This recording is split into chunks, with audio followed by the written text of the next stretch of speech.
আমি বড়ই আদরের ভাই ছিলাম তোর। সবসময় তোর কথা শুনে চলার চেষ্টা করতাম। আমার অনেক ভাগ্য যে আমি তোর ভাই হতে পেরেছি। জীবনের প্রতিটা ক্ষেত্রে আমাকে গাইড করতিস তুই। ভগবানকে কেউ সাক্ষাৎ দেখতে পায় না। একেকজন মানুষ একেকজন মানুষের ক্ষেত্রে ভগবানের রূপ নিয়ে আসে। আমার ক্ষেত্রে ছিলিস তুই। জ্ঞান হবার পর থেকেই সামনে পেয়েছি তোকে। তাও কেমন? যেমনি পড়াশোনায় ভালো, তেমনি রূপ ও ব্যক্তিত্বে অনন্য। আমার কাছে তো সাক্ষাৎ সরস্বতীর রূপ। আমাকে আগলে আগলে রাখতিস সব রকম বিপত্তির হাত থেকে। প্রায় ৯ বছর বড় হওয়ায় অনেকটাই গুরুজন, কিন্তু আরেক দিক থেকে সহজ, বন্ধুত্বপূর্ণ সম্পর্ক। একবারের কথা বলি, তখন আমরা বনমালীপুরের বাড়িতে থাকি। বাবা মা দুজনেই কোনো একটা জরুরি কাজে বেরুবে, কিন্তু আমি সঙ্গে যাব বলে খুব কান্নাকাটি করছি। মা বোঝাচ্ছে, কিন্তু আমি শান্ত হচ্ছি না। এমন সময় তুই এসে বললি, মা বাবা বেরোচ্ছে, বেরুক না, তুই থাক আমার কাছে, তোকে কবিতা পড়ে শোনাবো, দেখবি খুব মজা হবে, খুব আনন্দ হবে। আমিও চোখের জল মুছে রাজি হয়ে গেলাম। বাবা মা বেরিয়ে গেল। তুই আমাকে নিয়ে ভেতরের বারান্দায় বসলি, সঙ্গে সঞ্চয়িতা। আমাকে পড়ে শোনালি ২ বিঘা জমি। আমি যেন একেবারে হারিয়ে গেলাম সেই কবিতার মধ্যে। মনের মধ্যে আনন্দ ও বিষাদের যে অদ্ভুত সংমিশ্রণ সেদিন ঘটেছিল, তা বলে বোঝাতে পারবো না। এভাবেই আমাকে কবিতা ও ছোট গল্পের সাথে ধীরে ধীরে পরিচয় করিয়েছিলিস। এক প্রকার যেন দীক্ষা হয়েছিল সাহিত্যের জগতে। খুলে গিয়েছিল সুখ দুঃখ হাসি কান্নার এক সুবিশাল জগৎ সেই ছোট্ট শিশুটার সামনে।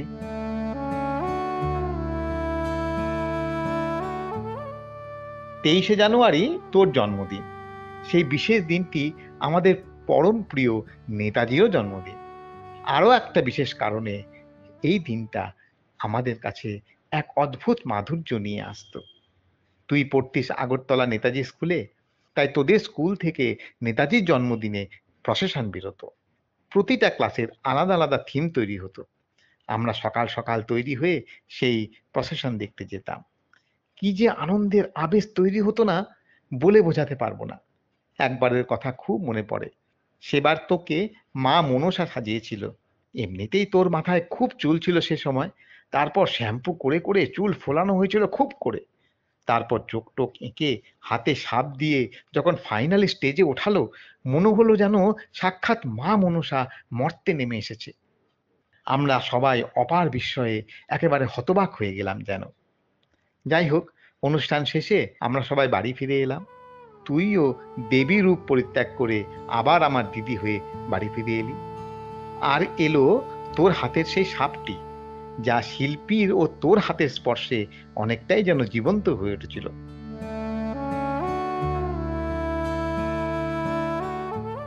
এর পরের ঘটনাটা অনেকটাই যেমন মর্মান্তিক, তেমনি রোমাঞ্চে পরিপূর্ণ।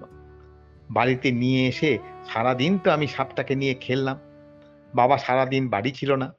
আমার বাবার সর্পভীতির কথা আমাদের সবারই জানা ছিল। এর কারণও ছিল যথেষ্ট। বাবার ছোটবেলাটা কেটেছিল মালদা জেলার মথুরাপুর নামে এক আমবাগান পরিবেষ্টিত গ্রামে। সেখানে আমের সাথে সাথে জাত সাপেরও ফলন ছিল আম ব্যাপার। জায়গায় জায়গায় দেখা যেত আমকে পরিবেষ্টন করে বিষাক্ত ফনা তুলে আছে গোখরো, কেউটে, শঙ্খচূড়ের মতো প্রাণঘাতী সাপেরা। আমরা আজন্ম শহরে থাকা ছেলেরা কোনোদিন সেভাবে জীবন্ত সাপ দেখিনি, তাই স্বাভাবিকভাবেই সাপের ভয়ও সেভাবে গড়ে ওঠেনি কোনোদিন। কিন্তু বাবার ছিল আলাদা ব্যাপার। যাই হোক, বাবা বাড়ি ফিরে আসার আগেই আমরা সাপটাকে শোবার ঘরের আলমারির মাথায় একেবারে পেছন দিকে লুকিয়ে রেখে নিশ্চিন্ত হলাম। বাবা বাড়ি ফিরে এলো। রাতে খাওয়াও হয়ে গেল। এবার শোবার পালা। বাবা শুয়েও পড়ল। কিন্তু এবার হলো বিপত্তি। বাবা শোয়া অবস্থায় এক বিশেষ অ্যাঙ্গেল থেকে সাপের ল্যাজটা দেখা গেল। বাবা সঙ্গে সঙ্গে লাফ দিয়ে বিছানা থেকে নামলো। ওটা কি আলমারির মাথায়? ওটা কি আলমারির মাথায়? সাপ নাকি? আমরা সবাই বললাম, না না, ওটা মাটির সাপ, জ্যান্ত নয়। কিন্তু কে কার কথা শোনে? বাবার এক কথা, রাতে যদি কারোর ঘুম ভাঙে, ঘুম চোখে যদি মাটির সাপকে সত্যিকারের সাপ ভেবে ভয় পায়, সেক্ষেত্রে হার্ট অ্যাটাক হওয়াটাও তো অস্বাভাবিক নয়। তাই ওটা ভেঙে ফেলতে হবে। আমরা সবাই করুণ আবেদন জানালাম, ওটা ভেঙে না ফেলে রাস্তায় ফেলে দাও। তাতেও বাবা নারাজ। রাতের অন্ধকারে রাস্তার লোক ভয় পাবে, ভয়ের চোটে কারুর হার্ট অ্যাটাক করলে শেষে খুনের দায়ে ধরা পড়বো নাকি? অগত্যা সেই রাতে আমাদের সবার চোখের সামনে সেই সাপটিকে মুড়িয়ে মুড়িয়ে ভাঙা হলো। বাবার সাপের প্রতি ভীতি সেই মাটির সাপটির জীবনে অভিশাপ রূপে নেমে এলো। আর আমরা সবাই ভারাক্রান্ত মনে কান্না কান্না করে শুয়ে পড়লাম।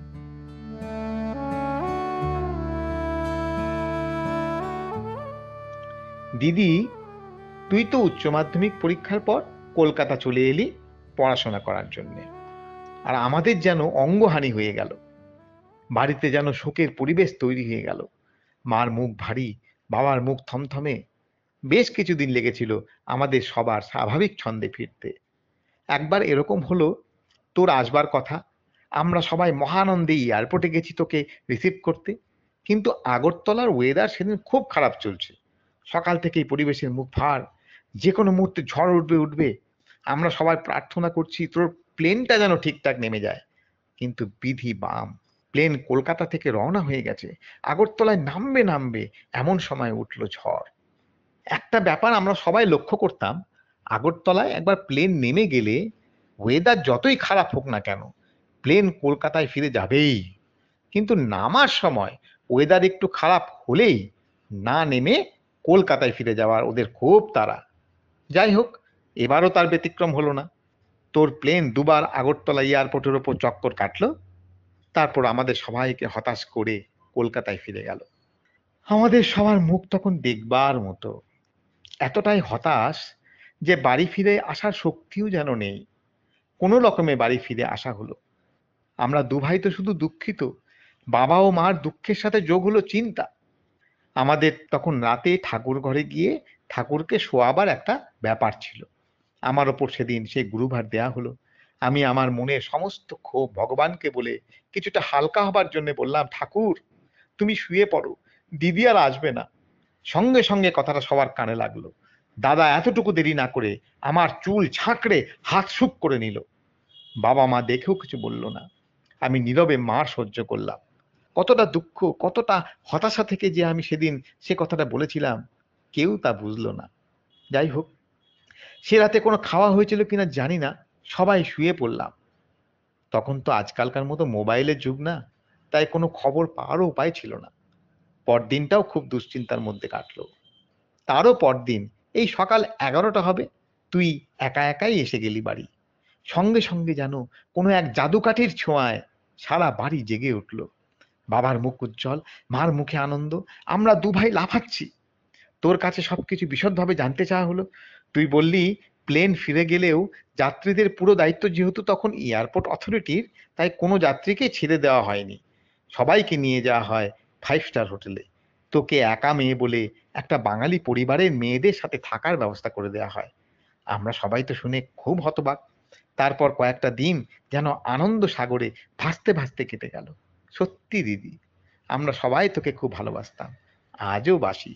আমাদের সকল আনন্দ, সকল দুঃখ তোকে ঘিরেই আবর্তিত হতো। আর আমার চোখে তুই ছিলি সব থেকে আলাদা, সব থেকে বিশেষ এক মানুষ, যে সব থেকে বেশি আমায় ভালোবাসে।